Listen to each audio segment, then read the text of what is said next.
Foundation থেকে 5 কোটি টাকা ইতিমধ্যে আলহামদুলিল্লাহ খরচ করেছি। আরও 5 কোটি টাকা আমরা আমাদের অন্যান্য প্রজেক্টগুলোকে সংকুচিত করে হলেও এখানে আমরা খরচ করছি। এবং শুধু আমরা নয়, আমার মনে হয় যে সারা দেশের মানুষ তাদের সাথে আছে। আলহামদুলিল্লাহ আমরা ঢাকা মেডিকেল কলেজ এবং বার্ন ইউনিটে ঘুরে ঘুরে দেখেছি।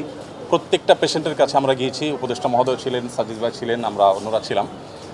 যেটা আপনারা একটু আগে শুনেছেন যে আসুন্না ফাউন্ডেশন চ্যারিটেবল অর্গানাইজেশন, আমরা আমাদের নিজস্ব যে তহবিল আছে সেই তহবিল থেকে কোনো প্রকার পাবলিক ডোনেশন নেওয়া ছাড়া আমাদের নিজেদের অন্য সমস্ত প্রজেক্টগুলোকে এই মুহূর্তে স্টপ করে দিয়ে এই প্রজেক্টে আমরা সর্বোচ্চ প্রায়োরিটি দিয়ে কাজ করছি। কারণ হসপিটালগুলোতে যে দৃশ্য, এই দৃশ্যগুলো যদি কেউ নিজের চোখে না দেখে সে আসলে কোনোভাবে অনুমান করতে পারবে না যে ভয়াবহতা কোন পর্যায়ে পৌঁছেছে।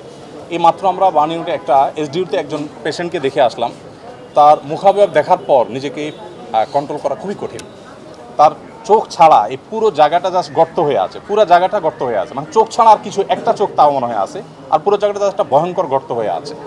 তো আলহামদুলিল্লাহ আমরা এর আগে সাজিদ ভাই এসেছেন, এই পেশেন্টেরই আগের অবস্থার তুলনায় এখন অনেক ভালো।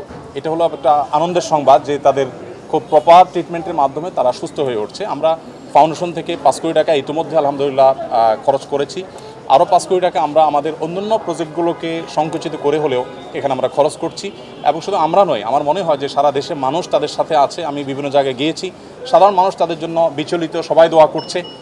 আমরা আশা করব যে তারা খুব দ্রুত তার সাথে সুস্থ হয়ে উঠবেন এবং ইনশাআল্লাহ তারা স্বাভাবিক জীবনে ফিরে আসবেন এবং শেষ পর্যন্ত তাদের পাশে সারা দেশের সর্বস্তরের মানুষ, বিশেষ করে আলেম সমাজ, মসজিদ, মাদ্রাসা থেকে তারা অনবরত তাদের জন্য দোয়া করে চলছে।